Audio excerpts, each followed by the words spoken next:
Hey everyone, Hita here with another episode of HitaTalk. Today we are here for episode 3 at Eclipse Records in downtown St. Paul. We're going to head on inside in just a quick second and chat with soul and hip-hop artist Danami to learn about his musical background and what inspired his concept behind 30 Days Giving. Let's head on in, have some fun, and play some tunes.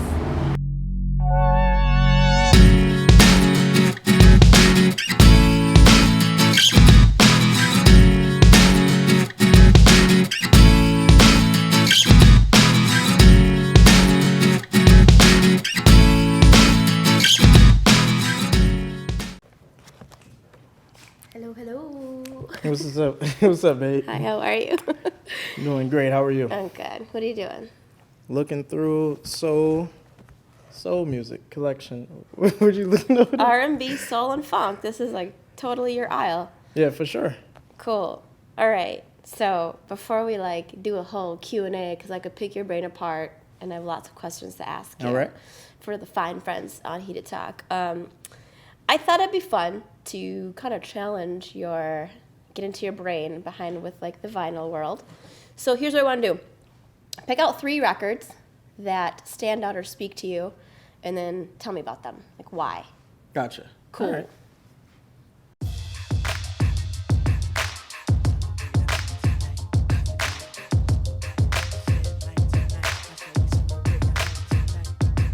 Yo, set a way to bring back 4 more bottles of this, 2 more bottles of that.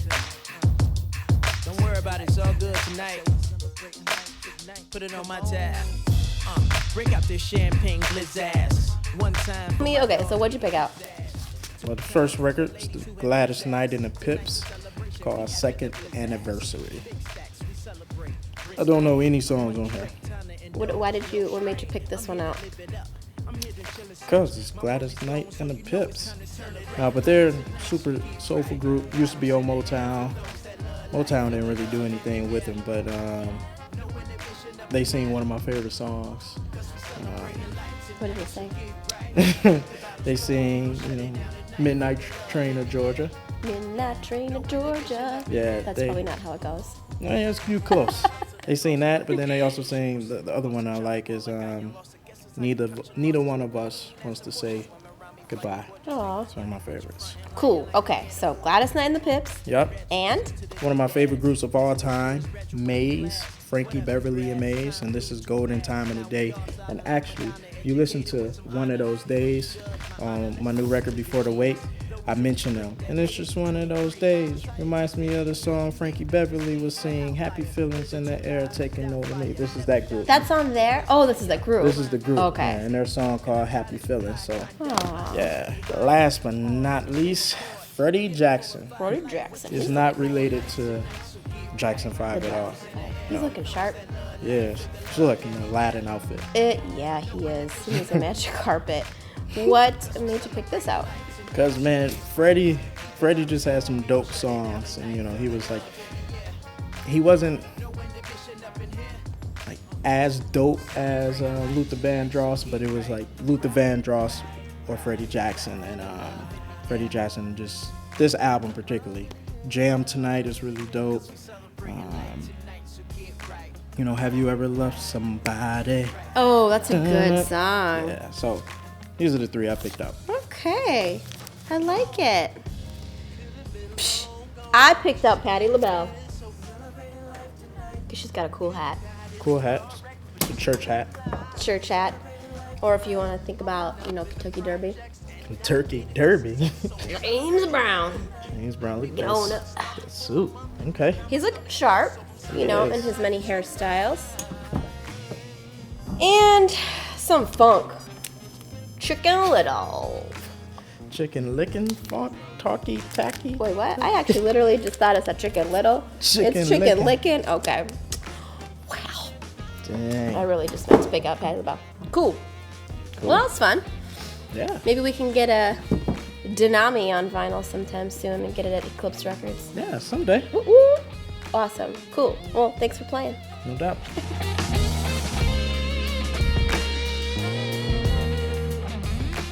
So you are originally from Detroit, and you moved here what year? in 2007 and went to McNally Smith College of Music and graduated in 2011. Decided to stay in the Twin Cities because I was already building up my fan base here. So it just made sense to continue to stay here and work on my craft. How'd you even get involved into the whole music scene? I mean, were you born singing when you came out of the womb, or what inspired you to even go that route? Well, my homeboy cousin was rapping at the time. This was back in 1997, and he set us down to write our first rap, and I've really been writing music ever since. Dang, you were a young boy. Yeah. Okay. Yeah, so we're talking about more than half of my life right now. Wow. So you've been doing it for a really, really long time. Talk about how you went from hip-hop to soul, because you're a soul artist, but a lot of it was transpired from the hip-hop background, right? Right. Well, soul music has always been something that I've always listened to and always been inspired by. Hip-hop was the lane that got me into music, and when I was writing music, I always knew that there was something more. There was a sound that I was trying to go for, but couldn't really articulate it until years later. And I just decided, like, I'm just gonna do soul music in a way that hip-hop has never seen it. I'm not gonna take samples, but I'm really gonna try to create these soul-filling music and create the soul-filling lyrics just with me rapping instead of singing. And sometimes I do sing, but it's really applying the hip-hop to the soul and just making one thing. That's good. It's a fun sound. Your EP, which we'll talk about in a quick second, it really brings out the hip-hop and the fusion with soul. And obviously Motown, Detroit is the home of Motown, so you got a lot of that in your soul. Pun intended. Hang out with me, you're going to get more of these jokes. Well, let's talk about... I do hang out with you. I know. Every day. Oh, man, look at you. What about, you've told me a little bit about the Blue, but it sounded like you worked with a couple of guys, and now it's transpired into this whole awesome 8-piece group you guys have, family, I should say, have really become. So talk about the Blue and the integration of that. Well, the Blue is my band that I perform with live. There's also these cats and my brothers that I work with and have worked with on music. All of them is featured on my new record, Before the Wait.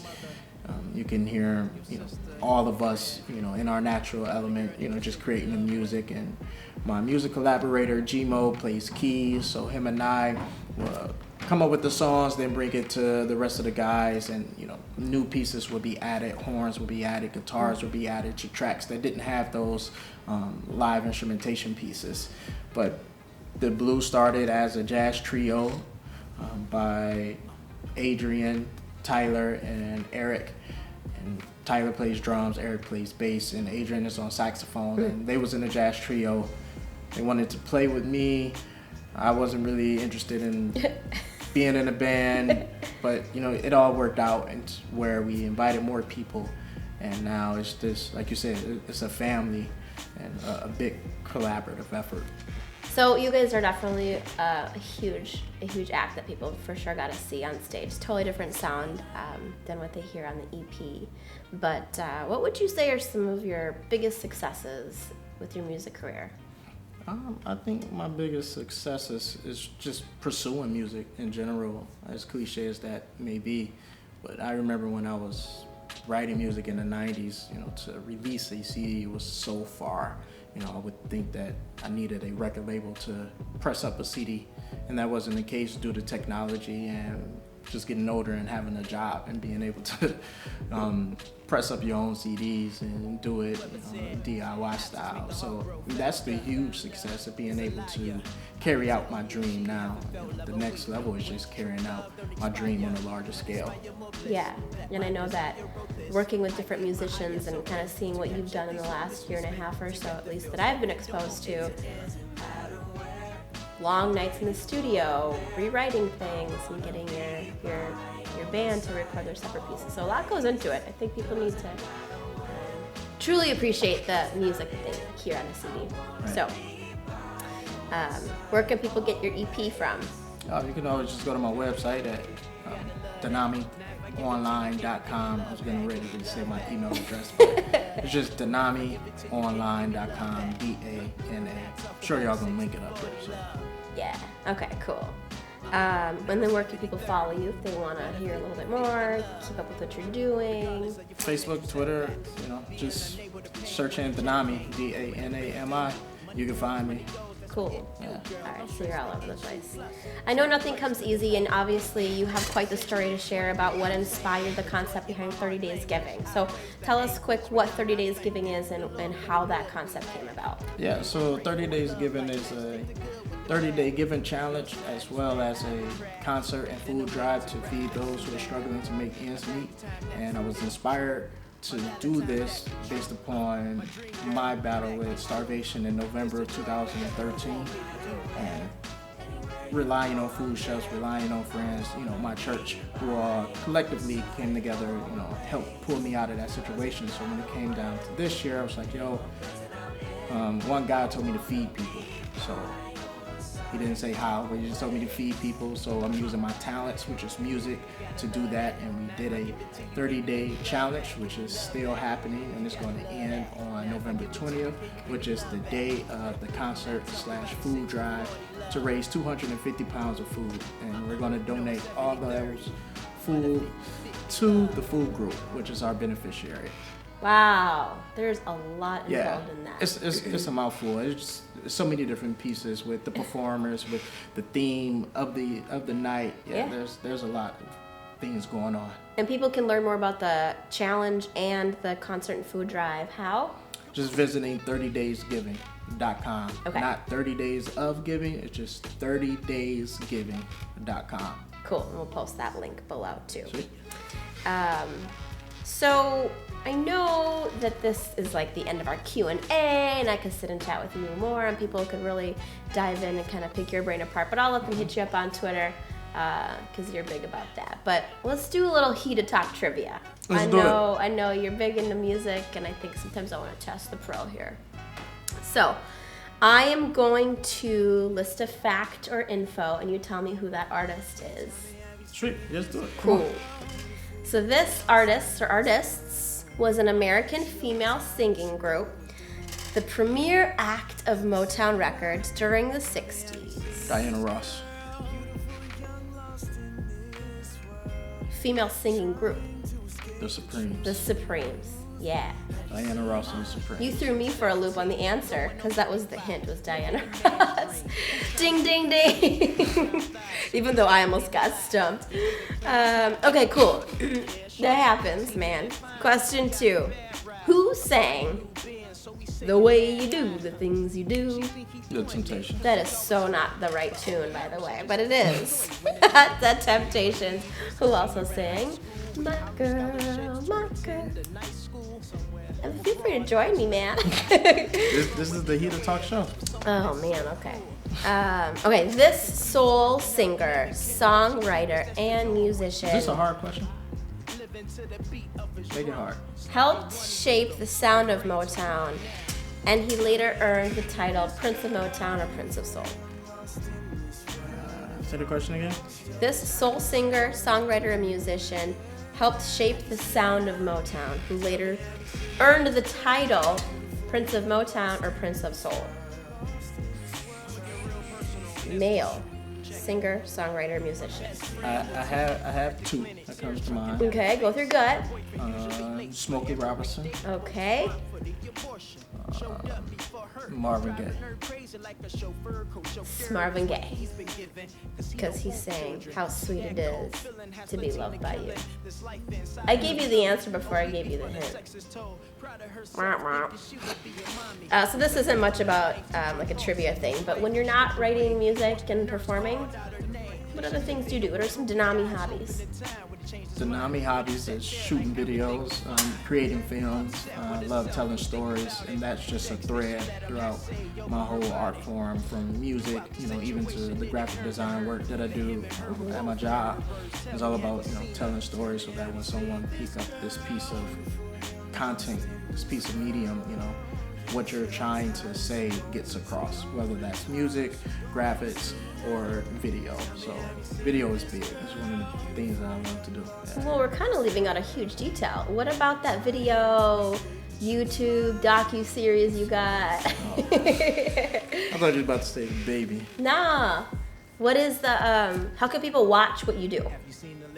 DanamiOnline.com, or just go to YouTube and subscribe to my YouTube channel where you get, alerts for all the videos that are releasing. So, and like you said, the docu-series is about Danami and the Blue, and it's the adventures of a man and his band through life and music. So it's really that broad because it covers us doing music, to me going to visit my family back home, or, chilling with my nephew. You get to see all this personal stuff behind the scenes. Really high class vlogging. Yeah. Cool. Wow, you have your hands full and all sorts of stuff. Very For sure. talented. Well, thank you for being a guest on HitaTalk, episode 3. Ladies and gentlemen, there you have it. Danami hip hop and soul artist here in the Twin Cities. You can see him and other great acts on November 20th at 30 Days Giving, right just down the street from Eclipse Records at Amsterdam Barn Hall. But you guys have a job. You have an assignment. You have to subscribe to the link below to HitaTalk. Follow us on HitaTalk, on Twitter and Instagram. Until next time, see ya.